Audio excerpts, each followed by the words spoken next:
What's the most fucked up thing a family member of yours has done? NSFW.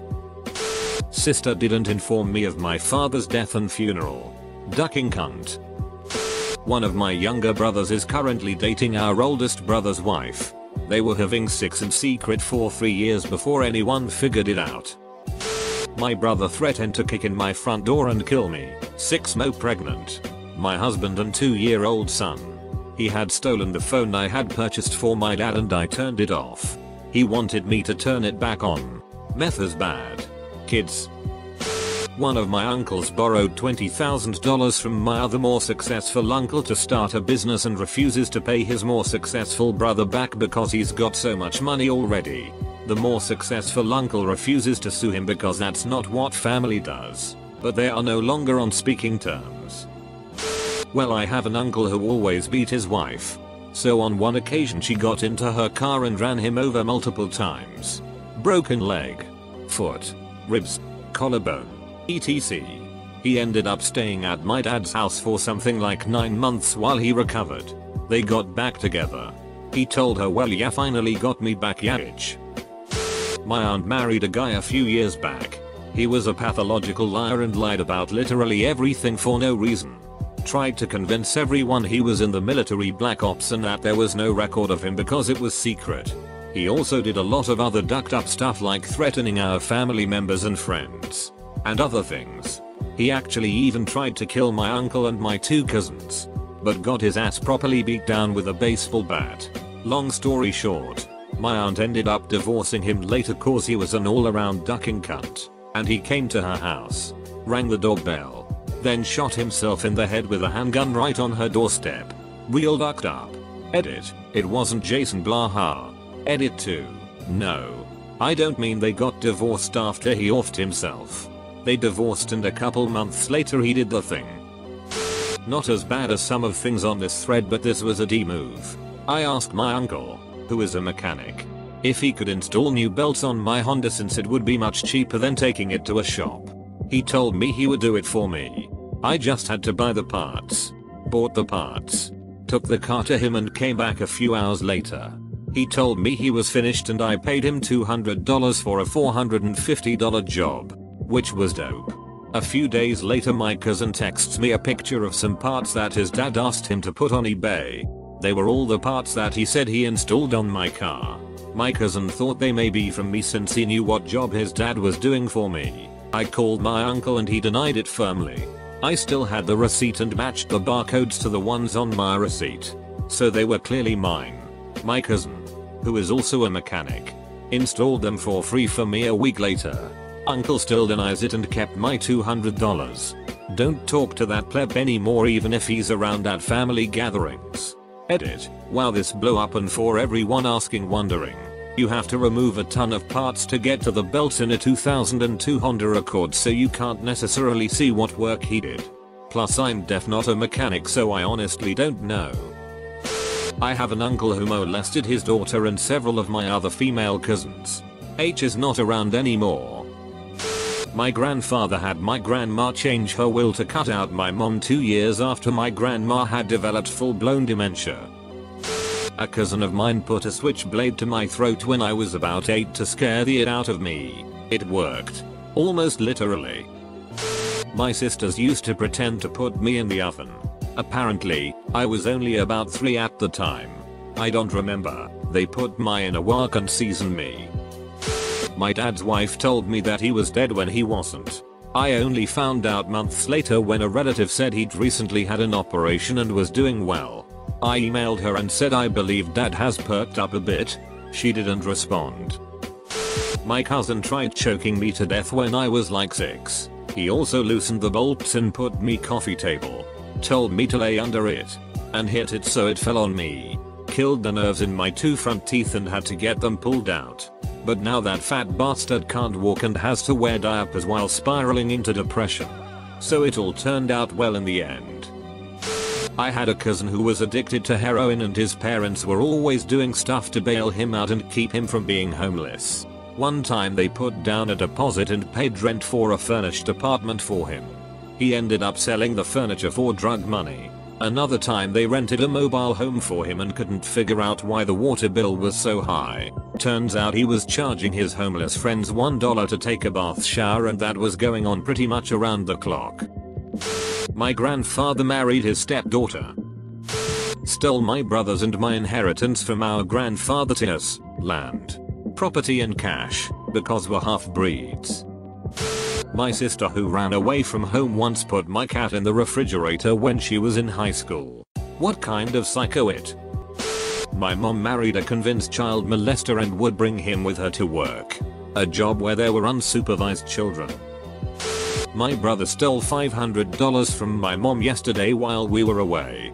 She pays his car insurance and has looked the other way when he's taken stuff before. But this was her final straw.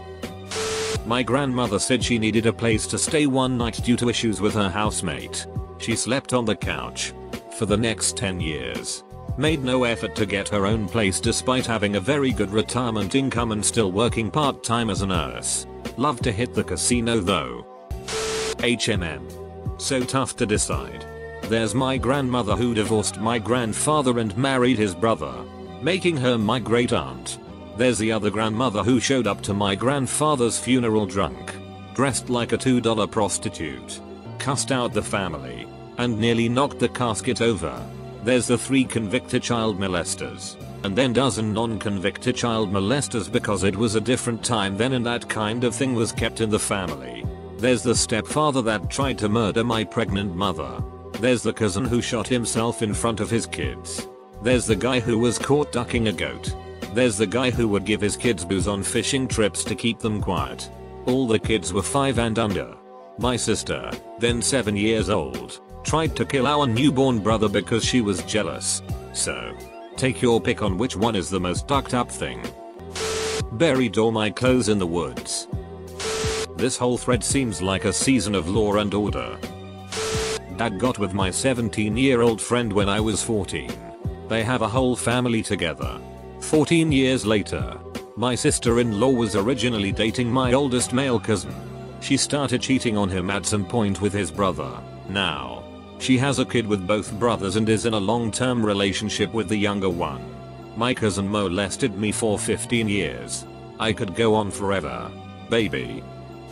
My sister talked my ex-husband into suing me for full custody at the exact moment I was unable to contest it properly because I had just suffered a huge loss at month 9 of my pregnancy.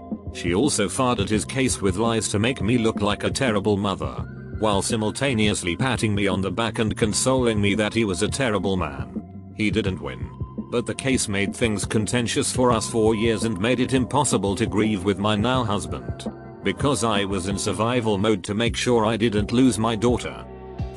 My cousin killed his brother and father. He got up one morning, had a glass of milk. I guess it was sad, because he said they were trying to poison him. He shot my uncle in his bed, and then went after Robert. When police arrived, he tried to say that Robert had killed his father and that he took the gun away from him and killed him in self-defense. However, the only place on the gun they could find Robert's prints were on the end of the gun barrel, like he had tried to push it away. He is currently doing life without parole in the Oklahoma prison system. If anyone wants, I will link you to his prison page in the articles from the shooting. During my father-in-law's unexpected sickness and death, my brother-in-law got greedy. While my wife was staying with my Phil at the hospital, my Bill proceeded to loot my Phil of as many of his earthly possessions as he could load up, and took it all to his house. My wife has never been allowed to go through these personal possessions. After moving my Phil to hospice, to cover his tracks, my Bill proceeded to tell the entire family that I had stolen large amounts of money from my Phil. There was no truth to this whatsoever in any shape, form or fashion. And in fact, after my Phil's death, my Bill embezzled the estate fund's $50K from the account. My wife ended up suing him and he had to return half. This act tore the family apart, all because of greed. It's been 6 years and I think about it every day. Still. My mum started bleeding badly when she was 8ish months pregnant with my sister. Dad refused to take her to hospital. Sister died. My mum was diagnosed with leukemia. Dad went for sole custody. Mum passed. Dad moves in with her maid of honor, my mum's best friend of 30 years. who was executor of her estate, proceeded to drain what my mum had put aside for me. Eldest brother was looking at incest porn and my dad hit me for telling on him. As the sole female sibling in the house, I was terrified, but apparently it's just what boys do. Force me to sleep in a room alone with said brother for weeks to prove nothing would happen. Things happened. Father stabbed me in the ankle when I was 9. Kicked me out when I was 14. Lied about my other brother dying. Went so far as to put a plaque up on the tree he had supposedly crashed into.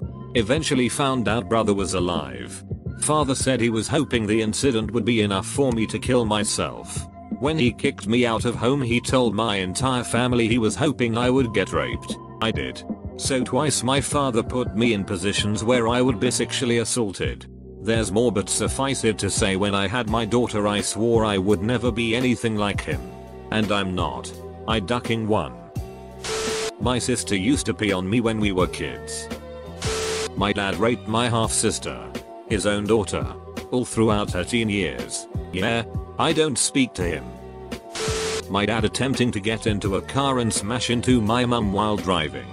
He had thoughts she was cheating when really she just went to visit some friends late at night. Got early Alzheimer's father to sign a loan putting the house up, then purposefully defaulted, resulting in mother to be evicted. Mother and father ended up in separate homes and died a year apart. Took all the insurance money and left the grave without a stone. Special place in hell. At the time, my 19-year-old cousin got me, 16M, drunk and made me eat out her best friend and her. The thing is, I have no recollection of this at all. Not until my cousin told me about it like 10 years later. She just told me about it a few weeks ago, but I'm still skeptical about it happening. I thought my family wasn't too bad, but this was pretty ducked up, especially for me. My sister lied to a social worker to have us investigated for child abuse and neglect, leading to our foster child being removed from our home even though the claims were found to be false. She also spread the gossip that we were being investigated, which hurt some friendships. That foster child, she got removed. Not only did she mess up that baby's life, she also destroyed my other kids because one day their sibling was home and the next gone with no warning. We had prepared them for foster kids leaving, but this foster child was within weeks of being adopted by us. To this day my sister maintains that she did the right thing because we didn't need more kids. Last week my mother and sister were visiting. They're both pieces of work, but they've never done anything that itty. One day I go out shopping with my sister, who is 13. And we got talking about her dad, my former stepdad. When we stop by a candy store, I tell her, don't you hate it when Jason, her dad, takes his tax? My sister looked at me really funny and asked me to elaborate. I tell her about how he used to demand 15% of everything I got when I was living with my parents while they were married. 15% of my Halloween candy. 15% of my money from my lemonade stand when I was 9. 15% of my tip and wage from my waitressing job when I was 18, on top of paying rent, about $700 a month. He even demanded my food when I made dinner. I have specific allergies, so I needed to eat separate food from my family. These aren't the only things he's done, but they're the most cheap. My sister was shocked and I realized he had only ever done it to me. It was quite jarring to realize I was the only one he was targeting. Potentially murdered a man. My dad accidentally pissed all over my face after a stag party. My uncle shot and killed his wife and her boyfriend. Then he made a tree house and hid out for a few months. My mother told my younger brother that his father killed himself in jail. Not only did he never go to jail, he's still alive. She's a real bag. My grandmother had 5 sisters. They were all super close. One of them got cancer. This was in the 1960s. They all decided not to tell the daughter, who was 12 at the time, of the sick one, that her mother was dying because her father had just died a couple months prior. So the daughter just woke up one day and the mother had died. I mean, it's not completely ducked up, but it was a bad decision, I feel. After reading some of these, I've realized mine isn't so bad. But my uncle is Cecil Russell. A lot of what he's done is public, but he's done so many more terrible things. The two big ones are that when he was still just my aunt's swimming coach when she was a teenager. Mind you, he got her pregnant and destroyed her shot at the Olympics. He also participated in the murder of man over steroids, something he continues to sell to this day, but was only ever charged with hiding the body. I was severely physically and mentally abused by my parents every single day until I was 16. They continued to mentally abuse me until age 20. Sometimes the beatings and berating would last for hours, with my parents swapping out every 30 minutes to scream at me, punch me, kick me in the stomach and ribs, throw me at walls, choke me, slap me, and throw things at me, among other things. The worst part is that my extended family did nothing to stop it. I told some of my aunts and cousins about what was happening and they relayed that information back to my parents. The beatings only got worse after that. I truly had no idea what to do or where to go while this was going on. I now suffer from severe PTSD and the past couple years have basically consisted of me trying my absolute hardest not to kill myself. It only gets really hard after a trigger. The convulsions are horrifying and draining. They literally ruined my life and, at this point, it's been impossible to try to rebuild my life with the severity of my mental illness. Edit, if you or anyone you know is losing control and on the verge of suicide. Here is a link to list of suicide crisis lines. Courtesy of UCHLSPRTNY. My uncle killed my aunt's lover by stabbing him to death in front of the man's children. That was pretty ducked up.